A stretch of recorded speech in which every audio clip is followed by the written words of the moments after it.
Assalamualaikum warahmatullahi wabarakatuh. Hai, bagaimana kabarnya hari ini? Semoga sehat selalu ya. Sebelum belajar, jangan lupa berdoa dulu ya. Kalau sudah, yuk kita belajar materi tentang pengertian, tujuan, ciri-ciri, dan jenis teks deskripsi. Sebelum masuk ke materi, kita perlu tahu dulu jenis paragraf, yaitu ada deskripsi, eksposisi, persuasi, argumentasi, dan narasi. Kira-kira ada yang tahu nggak nih apa itu teks deskripsi?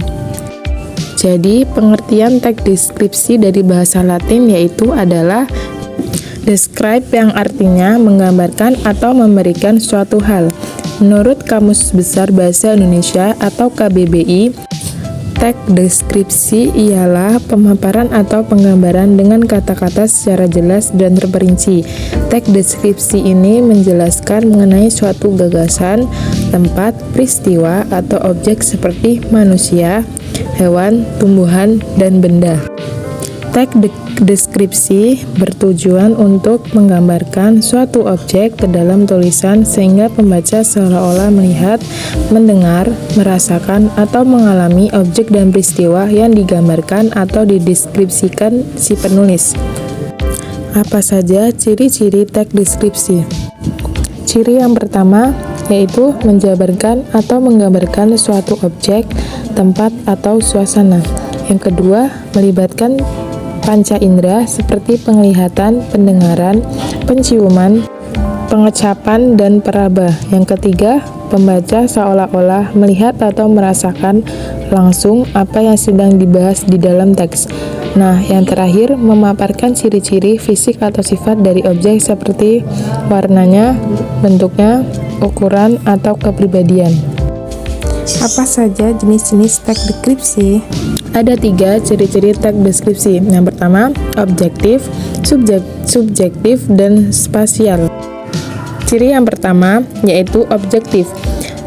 Teks objektif deskriptif merupakan teks yang berisi gambaran sesuatu secara objektif atau tanpa adanya penulisan tidak lagi menambahkan opini atau pendapat pribadi untuk melengkapi paragraf ini. Contohnya, buah mangga merupakan buah yang lazim ditemukan di keseharian.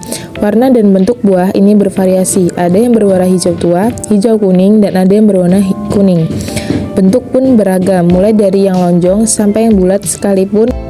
Ketika matang, buah ini rasanya sangat manis. Selain dinikmati saat matang, buah mangga ini bisa dinikmati secara mentah atau saat masih muda.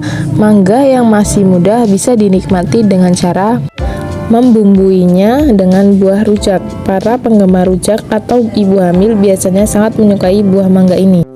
Yang kedua yaitu subjektif. Teks deskripsi subjektif merupakan kebalikan dari teks deskripsi objektif. Teks deskripsi subjektif ini justru mengharuskan penulis untuk menggambarkan keadaan sesuai dengan apa yang dilihat dan dirasakan penulis. Dengan kata lain, penulis sangat boleh untuk menulis pendapat atau opini pribadinya dalam menjelaskan sesuatu. Contohnya, tidak lama dengan rasa penasaran, ku coba melirik orang-orang di sekelilingku. Di sebelah kiriku, seorang gadis berambut panjang menarik hatiku sambil melirik, ku perhatikan dia.